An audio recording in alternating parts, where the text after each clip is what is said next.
In the dark voids of the solar system, drifting in between the familiar planets and their families of moons, are the asteroids.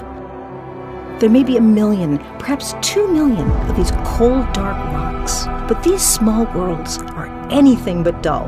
In fact, some of them are time capsules from the very beginning of the solar system, unaltered for billions of years. And the clues to how everything around us began, from the formation of the planets to the beginning of life itself, may be locked up in these asteroids. And tonight, a spacecraft from Earth is going to touch one, bring back a sample, and prepare for the long journey back to Earth so we can analyze it.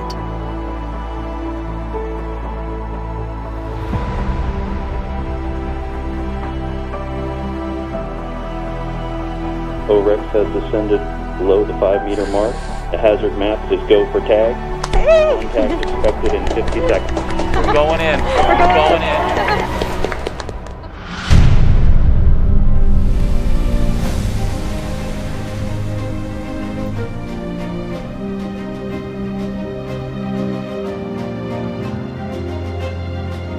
OSIRIS-REx is a one-of-a-kind spacecraft with an extraordinary team of engineers and scientists charting unexplored places. It was launched on September 8, 2016. The vehicle has traveled over 2.2 billion miles on a complex route to reach Bennu. You are here with us on a historic evening. It'll be NASA's first sample return from an asteroid, the attempt to actually sample the asteroid Bennu. This is a reality. We're actually going to be trying to sample on an asteroid.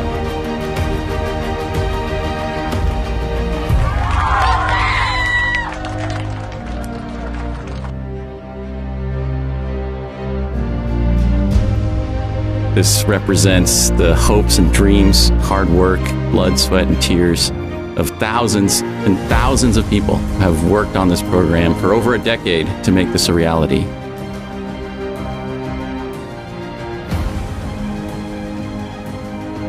The mission is dedicated to my friend and my mentor, Dr. Michael Drake.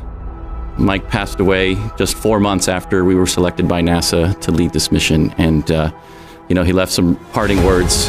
And he said, first of all, you can do this. You've got the team. We're one team. These are big questions. Everybody's rooting for you. Everybody's behind you. And we can take that and lead them forward. It's just amazing. We've been rehearsing this event, all the different mission calls and milestones, but then to actually be here tonight and realize that this is going on 200 million miles away. That's right, yeah. I'm pretty excited.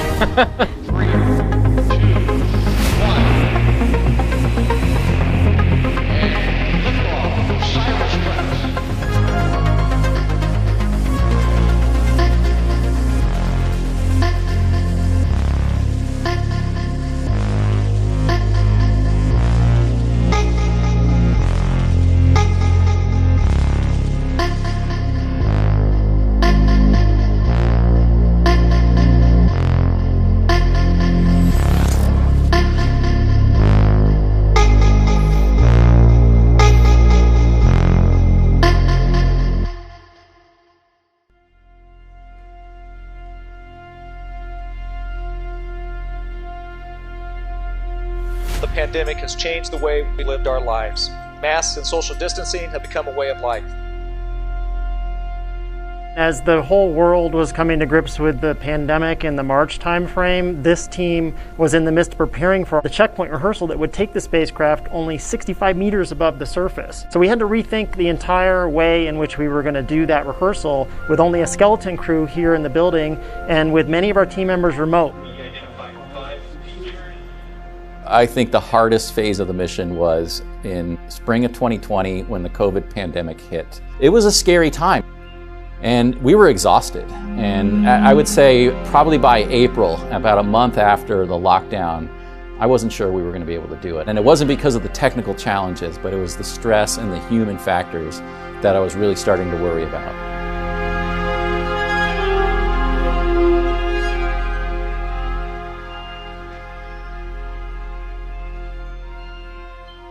Now the main event is happening in about an hour. This is called TAG. Can you explain to us a bit why it's called TAG? Yeah, today we're tagging an asteroid, and TAG is an acronym that describes our sample collection strategy. We're going to send the spacecraft down for a short duration contact with the asteroid surface, anywhere between 5 and maybe as long as 15 seconds. So we call it a touch and go, or tag an asteroid. And that sample site we're going for today, Nightingale, it's just a few meters in width. Just take a step back for a second and put yourself in the shoes of some of those engineers on this mission. And imagine trying to park a spacecraft on an asteroid 200 million miles away in a space no larger than a few parking spots. As if parallel parking on an asteroid isn't hard enough, imagine also trying to dodge hazards like rocky boulders as you're making your descent down to collect a sample. And on top of that, the team has actually programmed the spacecraft to steer itself down to the surface. We mapped the surface of Bennu to unprecedented resolution of 2 centimeters per pixel, which is better than what we've done on our own Earth and Moon. So it was a huge Herculean effort to get to this point where we're comfortable handing the maps and the keys over to the spacecraft to get us down into this small site today. So right behind me is the MSA, the Mission Support Area for OSIRIS-REx. And today it is filled with very excited people, the scientists, engineers, and technical specialists who've worked on this mission, in some cases for more than a decade. So back there is Gary Napier from Lockheed Martin. He's right in the middle of it all. So Gary, what's the feeling in the room? Michelle, like you said, I am just right behind you, about 20 feet. We're here in the larger Lockheed Martin Mission Support Area, where we're operating 6 of NASA's spacecraft around the solar system, 4 of them at Mars, 1 of them at Jupiter, and this one right here, OSIRIS-REx. So it's important to understand that the spacecraft is actually literally on the other side of the solar system, over 200 million miles away from the Earth. So any signal that we were to transmit here would take over 18.5 minutes to reach the spacecraft. So when we get these signals back, we're actually seeing things that happened in the past at the asteroid. Earlier we departed our orbit around the asteroid, so we're flying over the sunlit side of the asteroid, taking images for the onboard guidance system called Natural Feature Tracking. A couple other key events that have taken place already is the spacecraft has deployed its robotic TAG360p sampling arm, so the arm is ready, in position to collect that sample. And we've turned on and started collecting science data from one of our science instruments, the Otis Thermal Emission Spectrometer. The spacecraft has already moved into its second natural feature tracking attitude and is getting onboard positional updates as we speak. And I can tell you everything is going exactly according to plan right now. It looks really good. Now, remember that this is a historic event. Today's endeavor will be the first time the space agency has ever touched the surface of an asteroid, collecting a sample of this pristine ancient material, a scientific treasure far more precious than gold. Let's talk a bit about why working in this low-gravity environment makes it tough to get a sample, because you might think sort of at first you could just take like a robotic claw or a robotic arm and scoop something up, but that's not going to work in these conditions. That's exactly right. The microgravity of Bennu provides a challenge of sampling that we don't normally face on Earth.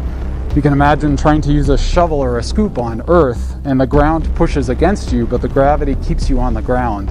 On Bennu, the surface gravity is thousands of times lower than on Earth, so if you pushed a shovel or a scoop into the ground, you'd push yourself right off the surface. So we had to come up with a technique that worked in the microgravity environment and that could work in this TAG architecture, this touch-and-go architecture of just a few seconds long. So I understand the next big milestone we're looking for here is something called match point. That's right. So what happens at match point? Match point is the final maneuver that the spacecraft performs by firing its thrusters. That's where we become centered over the Nightingale sample site and begin that final descent down to the asteroid surface. And the spacecraft is solely focused on its safety calculation and the decision on whether or not it's going to proceed down to collect that sample. Attitude control system has transitioned to touch and go mode. Right, spacecraft's getting ready to make contact with the asteroid surface here.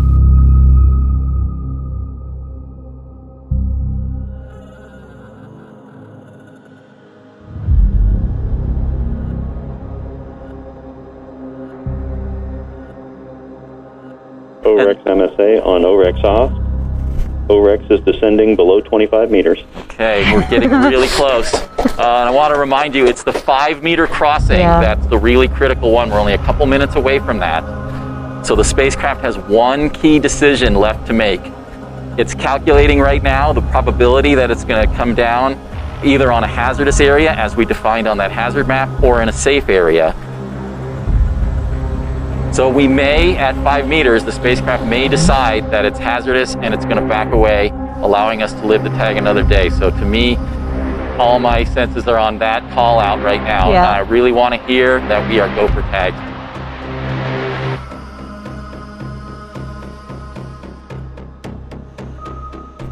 Position uncertainty is 0.5 meters. Predicted tag lateral offset is 1.7 meters. Hazard probability is 0%. Tag lateral velocity is 0.2 millimeters per second. Oh my God. Tag vertical velocity is 10.2 centimeters per second. That sounded really good. Yes. So it sounded like the hazard map calculation looks really good. We're coming down in a green area.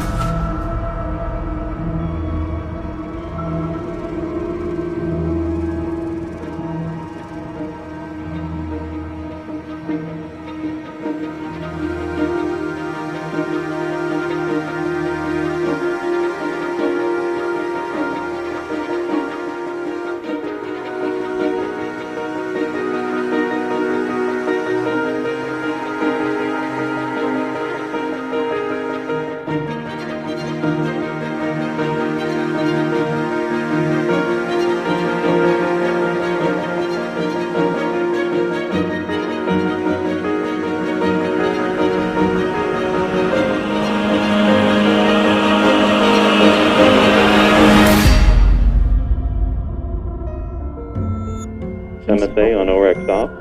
OREX has descended below the 5 meter mark. The hazard map is go for tag. Contact expected in 50 seconds. We're going in. We're going in.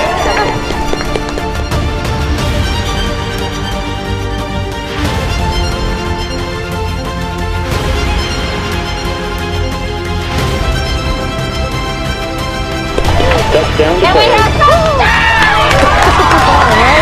Sampling is in progress.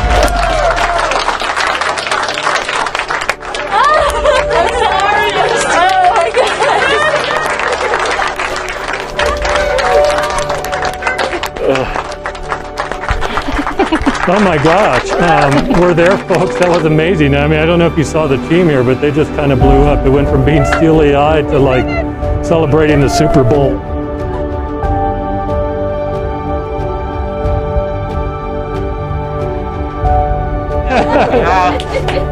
Congratulations. How you guys feeling? Transcendental. I mean, I can't believe we actually pulled this off.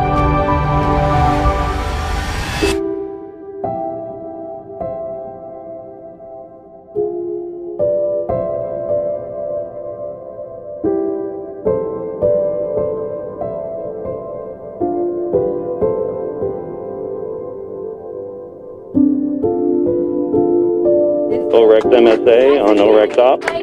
Sample collection is complete and the back away burn has executed. All right.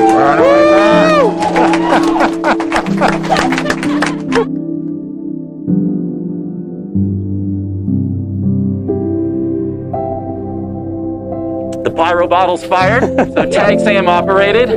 The back away thruster's fired, so we're safely moving away from the asteroid surface. The spacecraft did everything it was supposed to do. We did it. We tagged the surface of the asteroid, and it's up to Bennu now to see how the event went.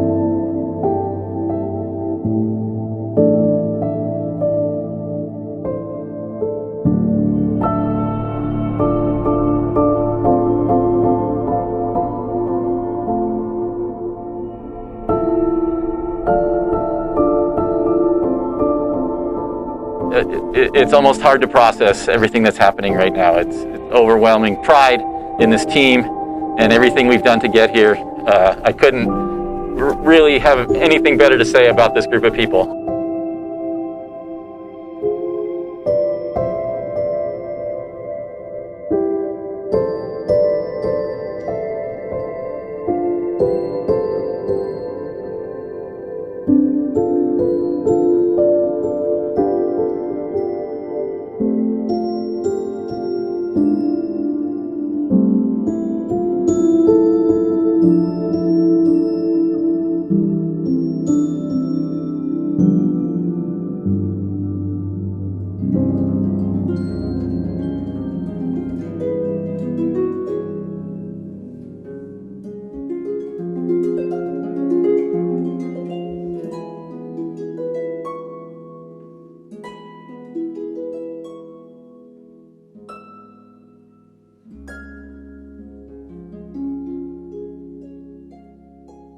We are here live after some excellent news. I'm here with an exultant Dante Loretta from the University of Arizona. So one more time for our audience out there, explain when we know we'll have a sample. A little overwhelmed right now, Michelle, I have to say. It's been pretty intense several minutes here. I can tell you that everything went just exactly perfect, which is kind of the hallmark of this team. We have consistently beaten expectations over and over again. We have overcome the amazing challenges that this asteroid has thrown at us, and the spacecraft appears to have operated flawlessly. We don't know how long we were in contact with yet. That's some reconstructed information that we're going to have to put together over the next few hours as the data come in. We backed away successfully from the asteroid surface. The team is exuberant back there. Emotions are high. Everybody is really proud. We have some work to do to determine how much sample that we have collected. The next thing that I'm going to be looking for is once the spacecraft cools off, it probably got pretty warm as it approached the asteroid surface, so it needs to get rid of some of that excess heat. It's got to get those solar rays back onto the sun and get power positive. Once it's stabilized, it's going to point that high gain antenna at the Earth, and we're going to start bringing that data back. And those SAMCAM images are going to tell us an enormous amount of information about how the events of today went. It's going to be a long, hopefully happy night for all of you as more data comes in. Thank you so much. It's been such an honor to be with you. Thank you. Thank you, everybody, for a great evening, and kudos to this team. It's an amazing experience. Oh, wow. And history was made tonight. Hello, everyone. I'm Nancy Neal Jones from the Office of Communications at NASA Goddard Space Flight Center. Yesterday, NASA's first asteroid sample return mission, OSIRIS-REx, successfully made contact with the surface of asteroid Bennu to collect a pristine sample for delivery to Earth in 2023. To share some remarks with us and to tell us more about what happened yesterday and what's coming up for the mission, we have with us today Dante Loretta, OSIRIS-REx Principal Investigator, University of Arizona. So yesterday was all about monitoring this real-time telemetry from the spacecraft as we watched the events unfold 200 million miles away. And the question that came up over and over again in that live broadcast was, when are we going to get the images back? When are we going to know how the sampling event went?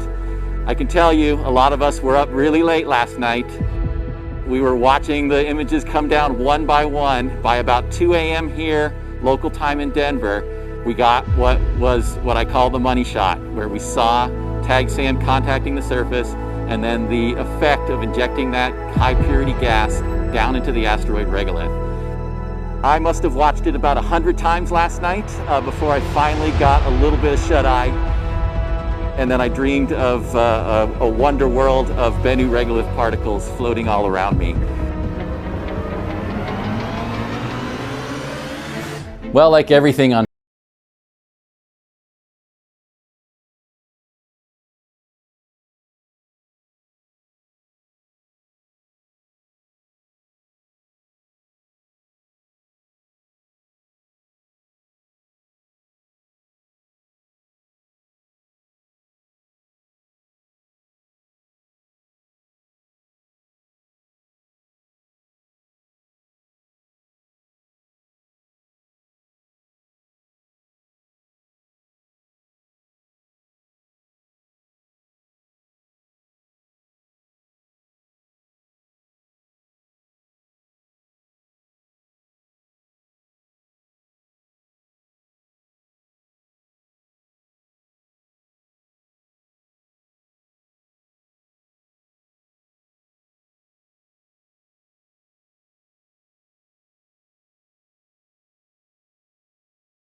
and we were deep into the asteroid subsurface even before that gas fired, and we just kept going.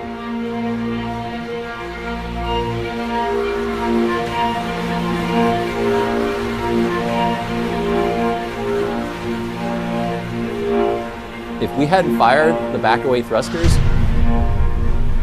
we think the spacecraft would have just disappeared like into a pool of quicksand.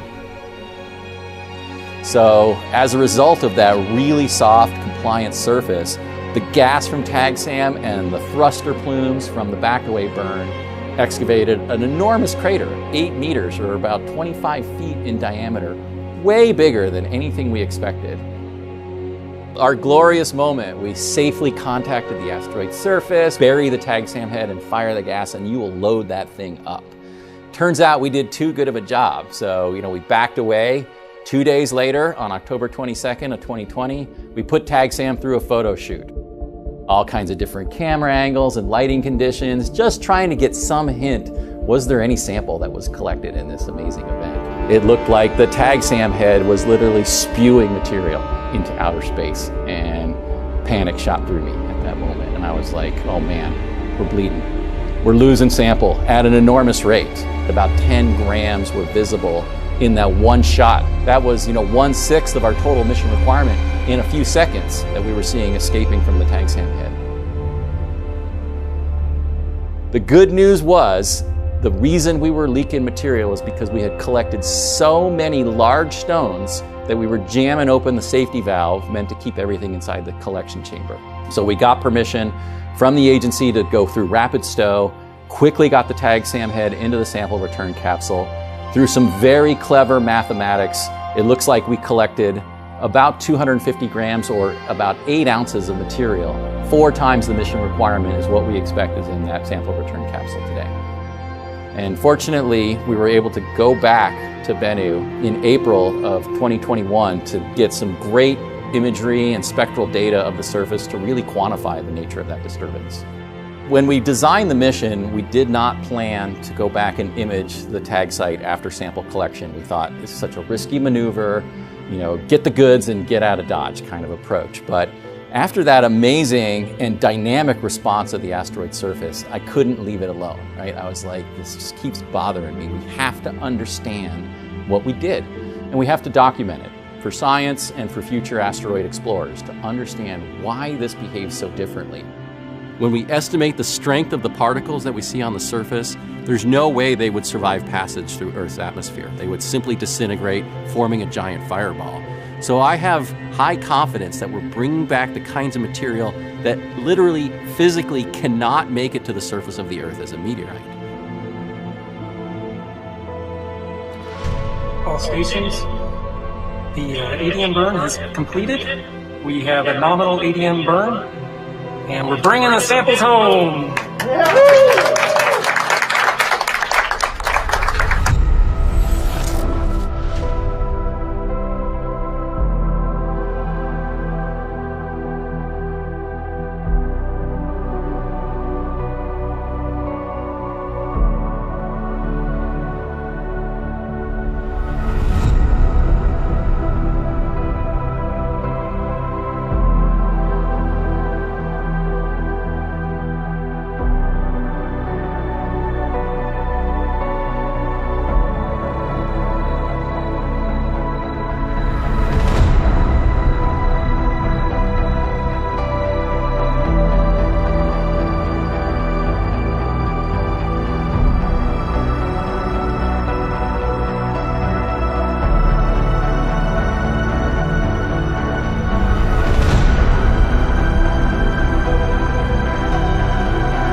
Really surreal when you're talking about an asteroid sample return mission, 13 years ago, that we'd actually be at this point now.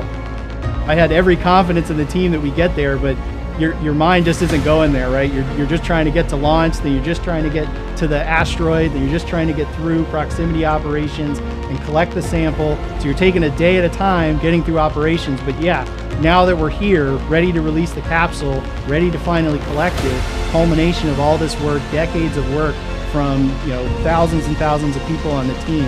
It's just an incredible sense of accomplishment, and really excited to see this thing get on the ground.